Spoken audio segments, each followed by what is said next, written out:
There is a statement that has haunted sensitive souls for generations. A burden is merely a gift that has not yet found its proper form. These words carry a truth that most empaths spend their entire lives searching for, yet never quite grasp. What if I told you that the very sensitivity exhausting you right now is not your weakness, but your buried weapon? What if becoming emotionally untouchable has nothing to do with closing your heart and everything to do with finally opening it to yourself? This is the paradox that changes everything. We are taught that empaths are fragile souls who must shield themselves from the harsh world.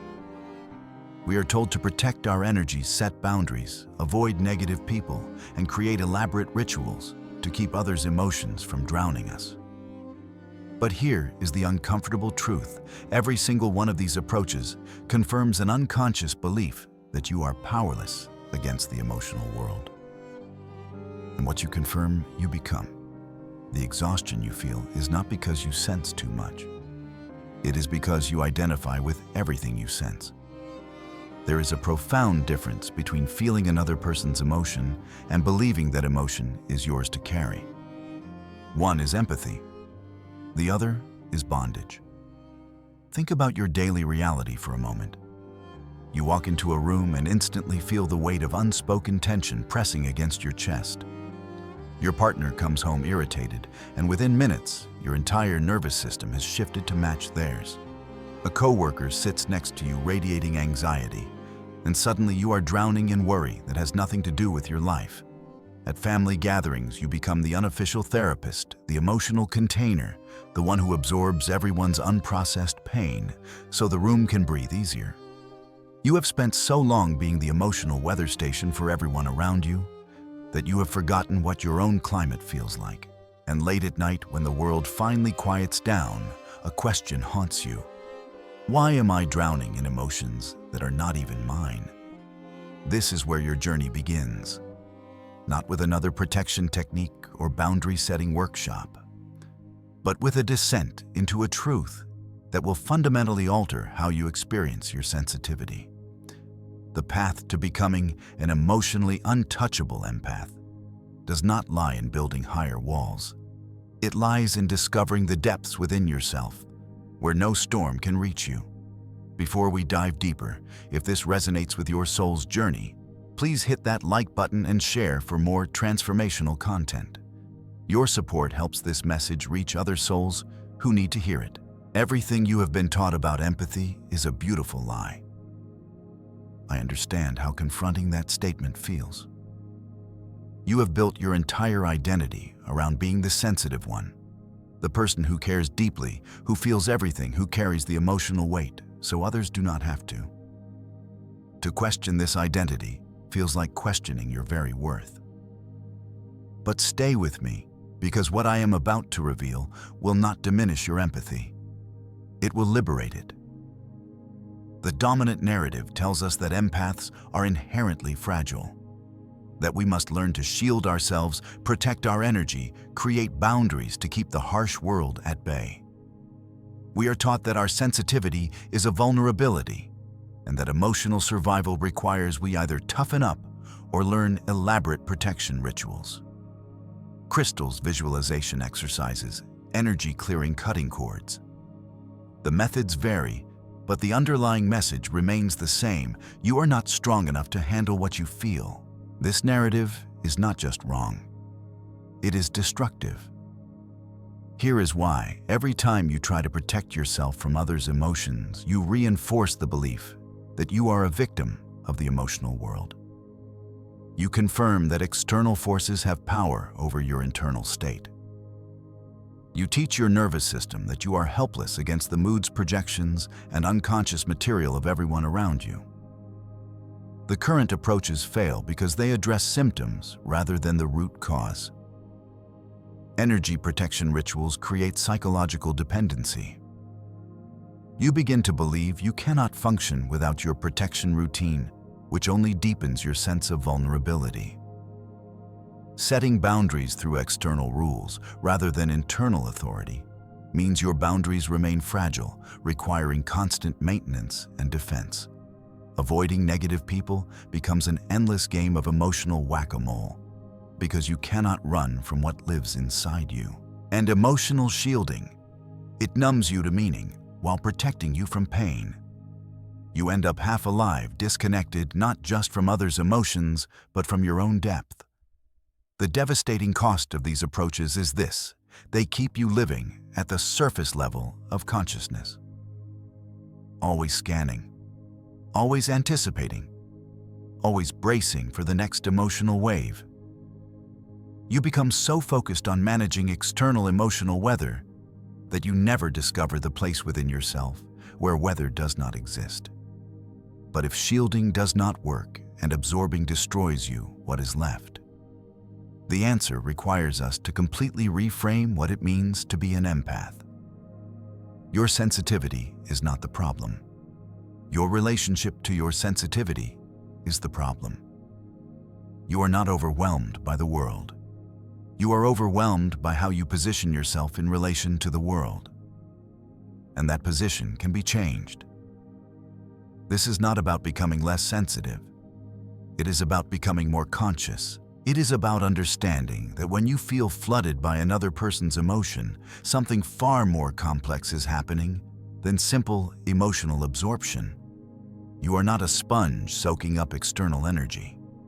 You are a finely tuned instrument being played by archetypal forces you have not yet learned to recognize. The transformation from overwhelmed empath to emotionally untouchable empath begins the moment you understand that others do not give you their emotions.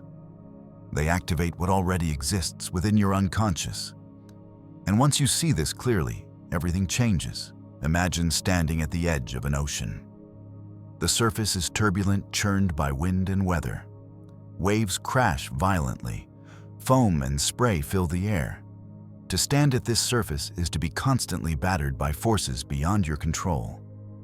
This is where most people live psychologically, at skin level of consciousness, entirely reactive to the emotional weather surrounding them. But descend beneath that surface. Go deeper, and deeper still. Eventually, you reach a place where the water becomes still. The storms above continue to rage, but here in the depths, there is only calm. The deeper you go, the less disturbance you feel from the surface world. This is not escape. This is proper positioning. Your psyche has this same structure. Surface consciousness is where you experience the immediate, reactive, emotional life.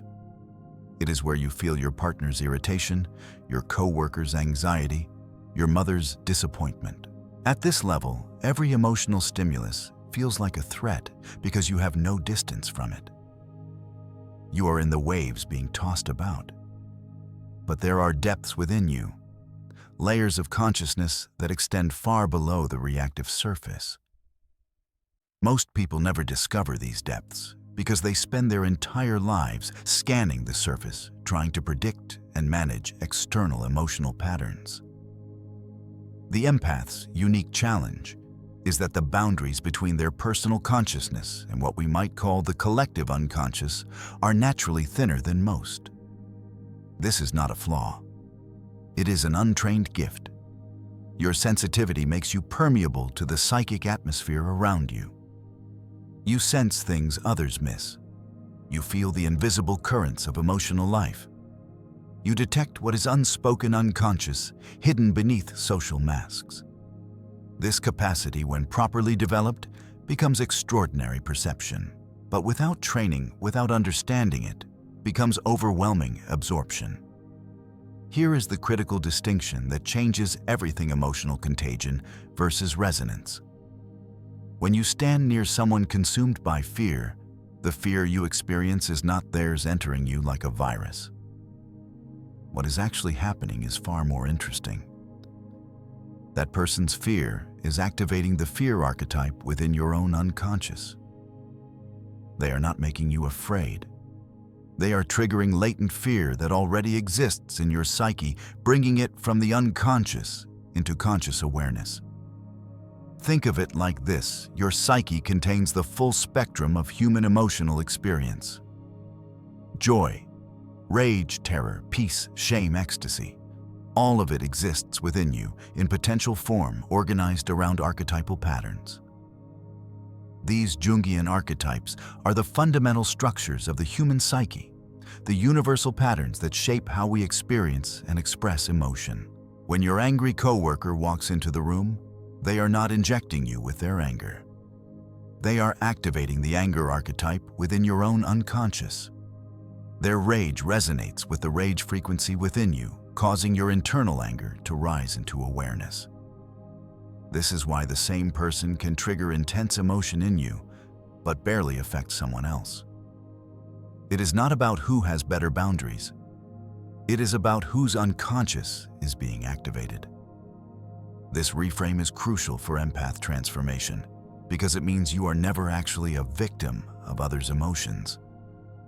You are encountering aspects of yourself that have been waiting in the unconscious for the right trigger to bring them forward. Every overwhelming emotional experience is actually an invitation from your psyche to integrate something that has been split off, denied, or repressed. Which brings us to the most misunderstood aspect of the empath's psychology, the shadow. Most people imagine the shadow as a dark, malevolent force. The monster in the basement of the psyche, the evil twin we must keep locked away. But for empaths, the shadow is something entirely different. The shadow of the empath is not their cruelty or aggression. It is their unclaimed power, their repressed authority, their forbidden capacity to say no, their disowned right to exist as a separate psychological being. Empaths suppress the very qualities that would make them untouchable. The ability to set boundaries without guilt, the capacity to witness suffering without taking responsibility for fixing it, the willingness to disappoint others in service of their own truth, the authority to claim their own emotional space as sovereign territory. These are not cruel or selfish qualities. They are essential aspects of psychological wholeness that have been pushed into shadow because somewhere along the way, you learned that your worth depended on your emotional usefulness to others. The pathway to becoming an emotionally untouchable empath requires shadow integration, not as a one-time event, but as an ongoing practice of reclaiming what you have disowned. When you integrate your shadow, you do not become cold. You become clear. You do not lose your empathy. You gain the authority to direct it consciously rather than compulsively.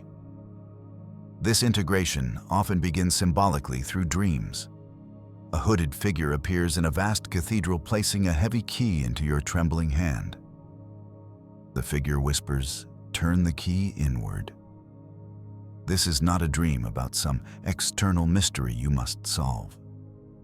It is a dream about the part of your psyche that has been waiting for permission to enter your conscious life. The shadow figure is not a stranger. It is the disowned self carrying the power you abandoned to become acceptable, likable, useful. When you accept this figure, when you take the key and turn it inward, rather than seeking external solutions, you undergo a metamorphosis. You begin to realize that your deepest sensitivities are not wounds, but instruments. You stop apologizing for your intuition. You stop shrinking from your own anger. You stop fearing conflict. You begin to speak with a calm authority that does not need to raise its voice, because truth does not require volume. From surface to depth, from absorption to discernment, from identifying with every passing emotion to standing anchored in your center while the storms of the world rage around you. This is not the path of numbing or shielding. This is the path of proper psychological positioning. And it begins with understanding that emotional overwhelm is not caused by the world being too much. It is caused by you living in the wrong part of your psyche. Let us return to the scenarios we began with, but this time look at them through the lens of what you now understand. Scene 1. Your partner comes home from work carrying frustration like a heavy cloak. The moment they walk through the door, you feel it. Your chest tightens. Your mind starts racing through potential causes. Did something happen at work? Are they upset with you, Should you ask about it or give them space? Within minutes, you have absorbed their irritation completely. Your entire evening is now shaped by trying to soothe, understand, or manage their mood. You believed this was empathy. You believed you were being sensitive, caring, attuned. But here is what was actually happening, and their frustration activated your abandonment complex. Deep in your unconscious sits an ancient fear that if someone you love is unhappy, you are not safe. This fear was likely formed in childhood in an environment where emotional unpredictability meant danger, where a parent's mood determined your security, where you learned that your job was to be the emotional thermostat, constantly adjusting yourself to keep the temperature stable for everyone else. So when your partner walks in frustrated, you are not actually feeling their frustration. You are feeling your own terror of emotional instability. You are responding to an unconscious belief that says, if I do not fix this, something terrible will happen. This is not empathy. This is trauma adaptation disguised as sensitivity. Scene 2. At work, a coworker sits down next to you and you instantly sense their anxiety. It rolls off them in waves. Your own body responds immediately. Heart rate increases. Thoughts become scattered. You find yourself unable to focus on your own tasks because you are too busy internally processing their distress. By the end of the day, you are exhausted and you blame it on absorbing their energy. But apply the new lens. What is really happening? That coworker's anxiety is resonating with the anxiety archetype within your own psyche. Perhaps you carry unintegrated worry about your performance, your worth, your security. Perhaps you have chronic, low-level anxiety that you have learned to manage by staying busy, productive, in control. Their overt anxiety is simply making your covert anxiety visible. Your nervous system is not absorbing theirs. Your nervous system is responding to the activation of your own unconscious material. The revelation here is profound. You have been treating others' emotions as invaders when they are actually messengers. Every time you feel overwhelmed by someone else's emotional state, your psyche is showing you exactly where your own work lies. The anger that overwhelms you when someone else is angry. That is your relationship with anger, asking to be examined. The sadness that floods you around grieving people. That is your own unprocessed grief seeking acknowledgement. The anxiety that consumes you in tense environments, that is your nervous system revealing its baseline state. You have been using others' emotions as a distraction from facing your own depths. This is the core mistake of the overwhelmed empath. Not that you feel too much, but that you have been looking in the wrong direction, scanning outward for threats when the real work lies inward. This pattern began innocently enough. Most empaths grew up in environments where emotional attunement was a survival skill. Perhaps you had a parent whose moods were unpredictable, and you learned to read subtle cues to stay safe. Perhaps you experienced chaos that you could not control, so you developed hypersensitivity as a way to create the illusion of control. If I can feel everything you unconsciously reasoned, I can prevent disaster. But what began as a protective adaptation became a prison. You trained yourself to extend all your awareness outward, monitoring the emotional weather of everyone around you. In doing so, you never developed awareness of your own inner landscape. You never learned to differentiate between what is yours and what belongs to others. You never discovered the depths where you could stand untouched by surface storms. The empaths who remain overwhelmed are living at skin level of consciousness. Everything feels catastrophic because they have no distance from it. They are swimming in the waves rather than diving beneath them.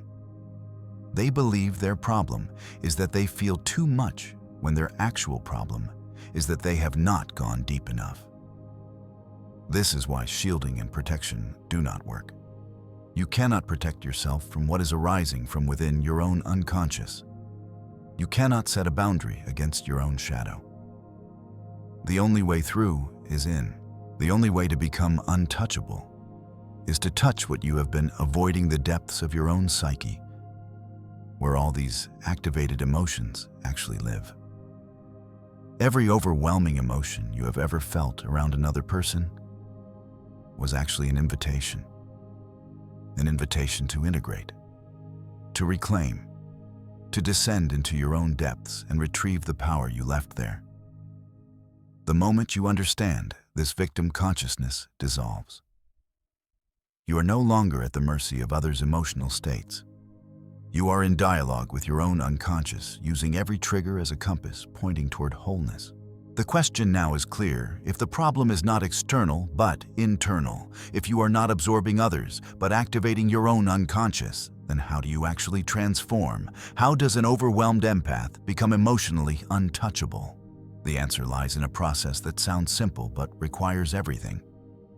You must descend into your inner ocean and establish your center in the depths rather than the surface. This is not metaphor. This is precise psychological instruction. Instead of extending all your awareness outward to meet the psyche of the world, you must begin withdrawing inward, not as escape, not as avoidance, but as a return to the primordial center where your own soul speaks in its native tongue. Most people spend their entire lives living in reaction to external stimuli. Something happens, they react. Someone feels something, they absorb it. The world presents an emotional pattern, they mirror it.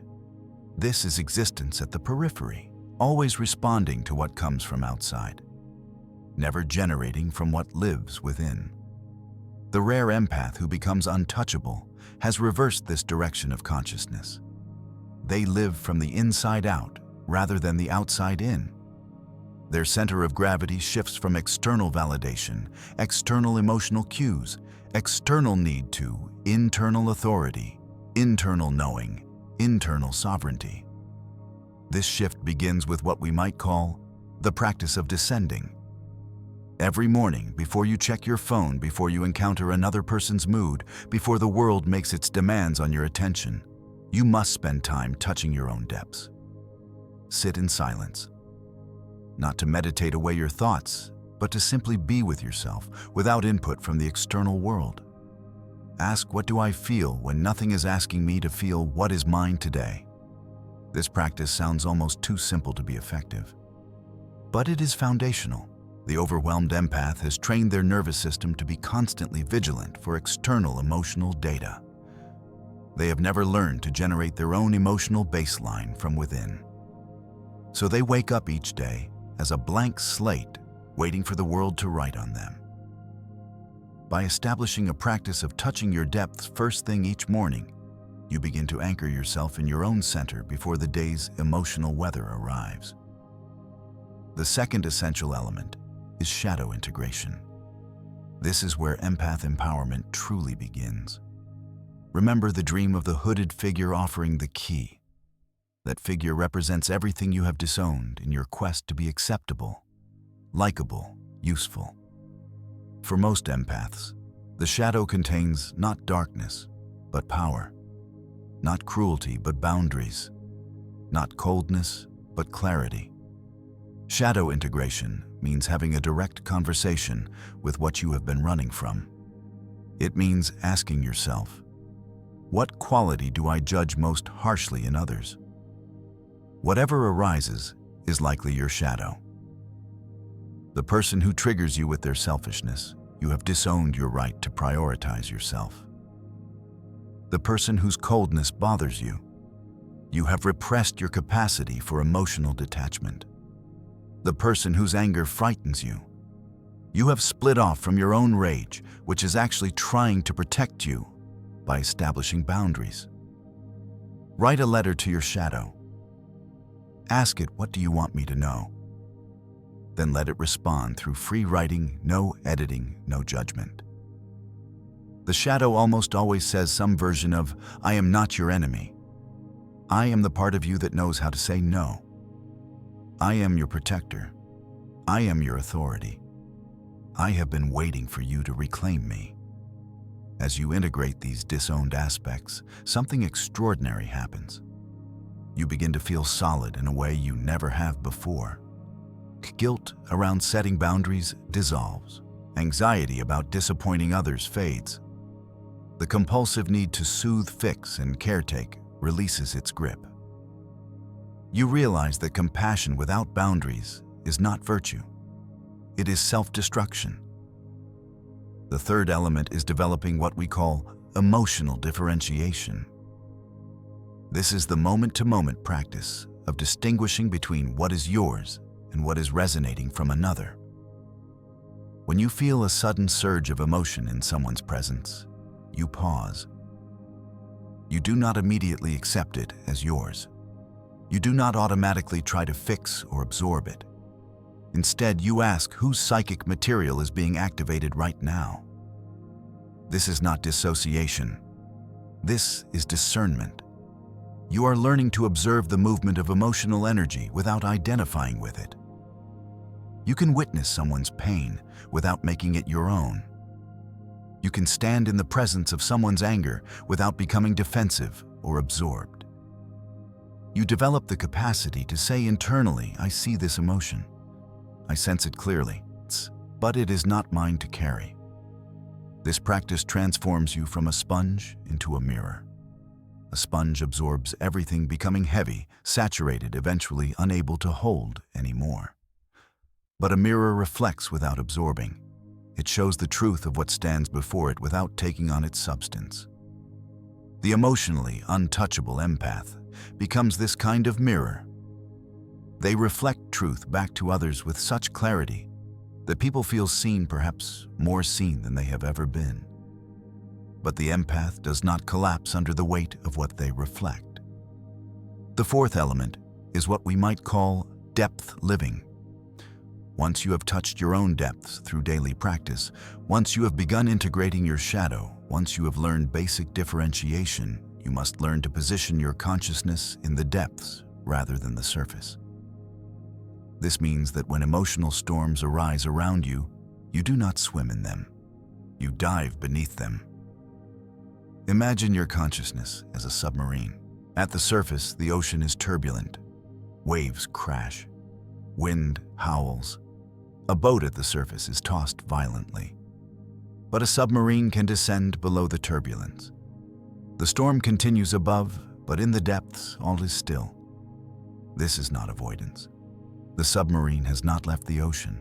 It has simply positioned itself where the storm cannot reach it. When someone brings their chaos into your space, you do not need to leave the room or put up shields. You simply anchor yourself in your depths.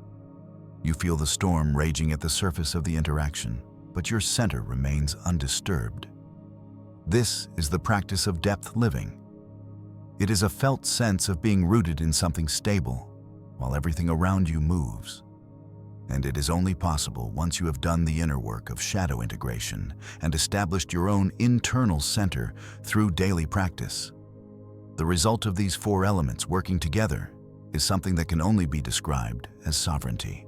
You become psychologically sovereign, not isolated, not defended, not numb, but self-possessed in a way that renders you untouchable. You no longer need others to regulate their emotions for you to feel safe. You no longer fear conflict because you are not threatened by emotional intensity. You no longer collapse under the weight of others' pain because you have learned to witness without absorbing. This sovereignty is not something you achieve and then maintain effortlessly. It is a practice, a daily return to your depths, a continual integration of shadow material as it arises, an ongoing refinement of your ability to differentiate self from other. But each day the practice becomes more natural. Each encounter you stand more firmly in your center. And gradually you discover what it means to be an emotionally untouchable empath, not someone who feels less, but someone who feels from depth rather than surface. Theory becomes transformation only through practice. Everything you have learned so far must now be brought into your daily life, into your relationships, into the moments when you feel most overwhelmed. This is where empath transformation moves from concept to lived experience. Step one is establishing what I call the daily depth practice. This is your anchor. Before you encounter anyone else's emotional weather, you must touch your own depths. Set aside 10 minutes every morning, not for meditation in the traditional sense, but for what we might call self-encounter. Sit in silence with no phone, no music, no input from the external world. Place one hand on your heart and one on your solar plexus. Feel your own energy before anyone asks anything of you. In this silence, ask yourself, what do I feel when nothing is demanding I feel? What emotion is present that belongs purely to me? This practice trains your nervous system to recognize your baseline state. Most empaths have no idea what their own emotional baseline is because they have spent their entire lives mirroring others. They wake up and immediately check their phone, encountering other people's thoughts, feelings, needs. They never establish their own ground. As you sit in this practice, notice what arises. Often empaths feel uncomfortable in pure silence with themselves. Anxiety surfaces, a compulsion to be productive, guilt about taking time for themselves. These reactions are diagnostic. They reveal how dependent you have become on external stimulation, on being needed, on filling the role of emotional container for others. Stay with the discomfort. Breathe into it. This is the beginning of reclaiming your center. After you have touched this internal ground, speak what I call a sovereignty statement. Say it aloud. I am responsible for my emotional state. I am not responsible for regulating others. This is not selfishness. This is basic psychological truth. But for empaths, it feels revolutionary. You have spent so long believing that your worth comes from emotional caretaking that claiming sovereignty feels like betrayal. It is not. It is homecoming. Step 2 is the shadow dialogue practice. This requires radical honesty with yourself. Take out a journal and write at the top, what qualities do I judge most harshly in others? Be specific. Do not write generalities like negativity. Write, I judge people who put themselves first. I judge people who seem unaffected by others' pain. I judge people who walk away from relationships easily. Whatever you have written is likely your shadow. These are not objective moral failures in others. They are projections of your own disowned capacities. The person you judge for selfishness is showing you that you have abandoned your right to prioritize yourself. The person you judge for emotional detachment is reflecting your repressed need for boundaries. The person you judge for walking away is mirroring the freedom you have denied yourself.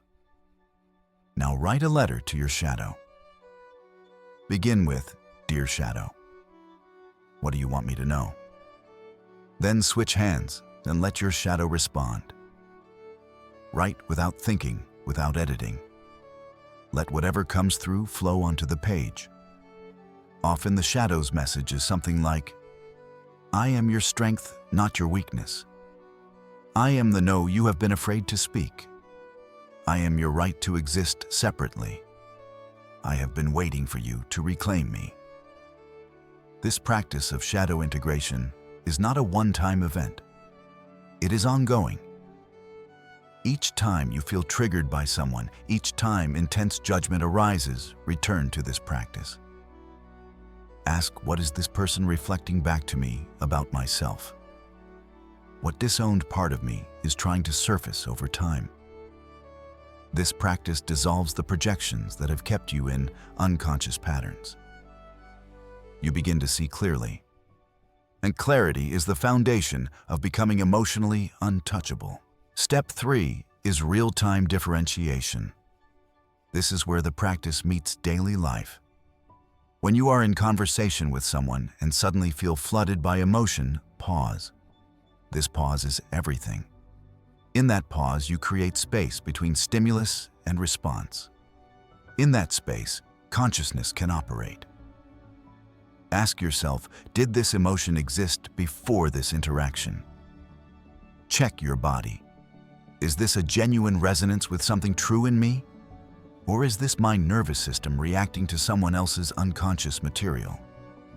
If the emotion feels sudden, reactive, and foreign, it is likely activation rather than authentic feeling. Next, ask, what archetype is being activated? Am I feeling my abandonment wound, my need to be needed, my fear of conflict, my guilt complex? Name it. This naming is powerful because it shifts you from identification to observation. You are no longer consumed by the emotion, you are witnessing it. Then make a conscious choice about how to respond. If the emotion is yours, if it is revealing something authentic that needs your attention, thank it. Say internally, thank you for showing me what needs integration. If the emotion is activation from someone else's unconscious practice, witnessing without absorbing. Say internally, I see this emotion. I can feel its presence, but it is not mine to carry. This practice sounds mechanical when written out, but in real time, it becomes fluid. You develop an instinct for differentiation. You begin to feel the difference between authentic resonance and unconscious activation. And most importantly, you develop the capacity to remain present with someone's pain without making it your own. This is true compassion. Compassion with sovereignty. Step 4 is what I call presence without absorption. This transforms how you show up in relationships. The old pattern was, enter every conversation ready to absorb, fix, soothe, rescue. The new pattern is enter as a grounded presence that reflects truth. You are no longer the emotional life raft that others cling to. You are the lighthouse stable and illuminating but not available for drowning people to pull underwater. When someone vents to you, practice listening without internally problem solving. Notice your compulsion to fix. Notice how uncomfortable you feel just witnessing their struggle. This discomfort reveals your unconscious belief that their pain is your responsibility. It is not. Your responsibility is to remain present and grounded. Their responsibility is to work through their own material. When someone attempts to manipulate you through guilt or emotional pressure, notice the manipulation without defending against it. See it clearly. Oh, this is guilt tripping. This is an attempt to make me responsible for their emotional state. This is projection. When you can name it clearly without becoming reactive, the manipulation loses its power. You do not need to argue or defend. You simply remain anchored in your truth. When someone projects their unresolved material onto you, accusing you of things that are not true, blaming you for their feelings, trying to make you the container for what they refuse to face in themselves, observe it. See the projection as their unconscious material, not your truth. Their accusations cannot penetrate you because you know who you are. You have done the work of self-knowledge. You are no longer a blank screen for others to project onto. You are a mirror that reflects clearly. The inner stance becomes, I am here, but I am not yours to shape. I can be present with your experience without becoming responsible for it. This is the hallmark of the emotionally untouchable empath. Fully present, deeply compassionate, and completely sovereign. Step 5 is the solitude initiation. This might be the most challenging step because empaths often fear solitude. They have built their entire identity around connection, attunement, relationship. To be alone feels like abandonment. But true empath empowerment requires you to experience yourself without the noise of others' emotions. Solitude reveals your authentic voice versus your adapted voice. It shows you who you are when no one needs you to be anything. Schedule regular time completely alone. Not just physically alone, but truly alone. No phone, no podcasts, no background music, just you. Walk in nature. Create something with no audience, journal. Sit in a cafe and simply observe. The practice is to exist without performing any role. No caretaker, no fixer, no emotional container, just you in your raw, unperformed state. At first, this feels destabilizing. Anxiety arises, a compulsion to be productive, guilt about not being available to others. These reactions are revealing. They show how addicted you have become to external emotional stimulation, how dependent on being needed, how uncomfortable you are with your own unmediated presence. Stay with it. Breathe through the discomfort. Gradually, something shifts. The anxiety gives way to peace. The compulsion dissolves. And beneath all the noise, you begin to hear something you may have never heard before: your own voice. Not the voice that adapts to others. Not the voice that says what people need to hear. But the voice of your authentic self rising from the depths. This voice asks questions you have been avoiding. Who am I when no one needs me to be anything? What do I actually want, separate from what others want from me? What would my life look like if I stopped abandoning myself to care for others? These questions are terrifying because they threaten the identity you have built. But they are also liberating because they point toward the self you have been searching for. As you integrate these 5 steps into your daily life, something profound happens. The emotional storms that once destroyed you begin to lose their power. Not because you are shielding yourself or becoming numb, but because you have positioned yourself in the depths where storms cannot reach you. You develop what can only be described as an inner coherence, a solidity, a groundedness that is palpable to others. People begin to treat you differently, though they cannot articulate why. They speak more honestly around you. They project less. They test your boundaries less frequently. And when they do test, you remain unmoved. Not cold, not distant, but clear. So clear that their unconscious material cannot find a place to attach to you. You stop attracting perpetual takers and begin attracting equals. People who can reciprocate. People who do not need you to regulate their emotional state. People who meet you at depth rather than surface. And when someone who once drained you attempts to return to the old pattern, they find themselves strangely unable to penetrate your field. Not because you have built a wall, but because you have become whole. This wholeness is what makes you emotionally untouchable. Not invulnerable to feeling, but invulnerable to being moved from your center. The storms of the world continue to rage. Chaos still erupts around you. People still bring their unresolved pain into your space. But none of it touches your depths. You remain rooted, sovereign, whole. We have traveled far together through these concepts, and now we arrive at the place where understanding must become lived experience. The journey from overwhelmed empath to emotionally untouchable empath is not a destination you reach and then rest upon. It is a daily practice of descending into your depths, integrating your shadow, and positioning your consciousness where the storms of the surface world cannot disturb you. Let us distill everything into its essence. Emotional untouchability is not the absence of feeling. It is the presence of self. You do not become invulnerable by closing your heart to the world. You become invulnerable by opening your heart to yourself, by finding your center, by establishing your authority in the depths of your own psyche. The transformation map is clear. You have moved from living at the surface drowning in emotional weather to living from depth anchored regardless of surface storms.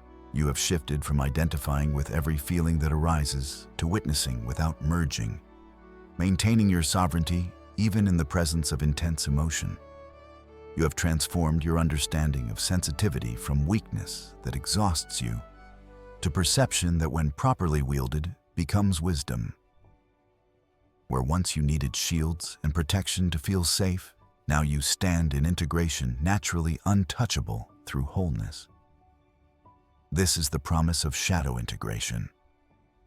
When you reclaim the disowned parts of yourself, when you integrate the forbidden, the repressed boundaries, the abandoned authority, you become structurally whole. And wholeness cannot be penetrated by projection or manipulation. There is an interesting parallel here to strategic thinking. Just as certain approaches to power teach that true strength lies not in constant reaction, but in strategic positioning. Emotional untouchability is about positioning yourself in the depths of your psyche, where others' chaos cannot reach you. You are not avoiding the emotional battlefield. You are simply standing where the arrows cannot strike. This is mastery, not avoidance. What you have discovered through this journey is profound. Your sensitivity was never the problem. Your identification with everything you felt was the problem. You were not absorbing others' emotions like some psychic sponge. You were encountering your own unintegrated shadows, triggered into visibility by the unconscious material of those around you. Every emotional storm was actually a mirror showing you what needed to be reclaimed within yourself. The power you sought externally through protection rituals, energy shields, and elaborate boundaries was always internal. It was waiting in the depths of your psyche, in the shadow you feared, in the authority you abandoned, in the sovereignty you traded for approval. The moment you stop trying to become untouchable through external means, you discover you already are untouchable when you stand in your depths. This is the final paradox.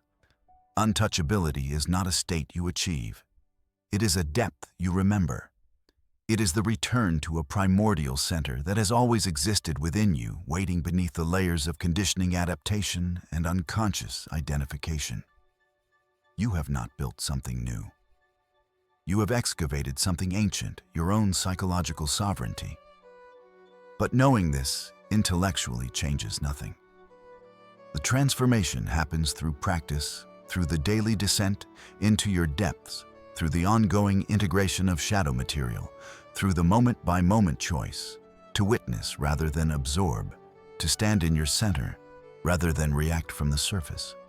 This is the work, not glamorous, not quick, but utterly transformative. Now comes the part where you must look inward and ask yourself the questions that reveal where your own work lies. These are not rhetorical questions. They are invitations to genuine self-examination. First question: what emotion do you feel most often around others, and what part of your unconscious is that emotion revealing? If you constantly feel anxious around people, that anxiety is not coming from them. It is rising from within your own psyche, activated by their presence. What is your anxiety trying to show you? If you frequently feel responsible for others' pain, that compulsion is revealing an unconscious belief. What do you fear would happen if you stopped caretaking? Second question: if you stopped believing you were responsible for everyone's emotional weather, who would you become? This question strikes at the heart of identity. You have built yourself around being the emotional container, the fixer, the one who absorbs so others can breathe. But who are you without that role?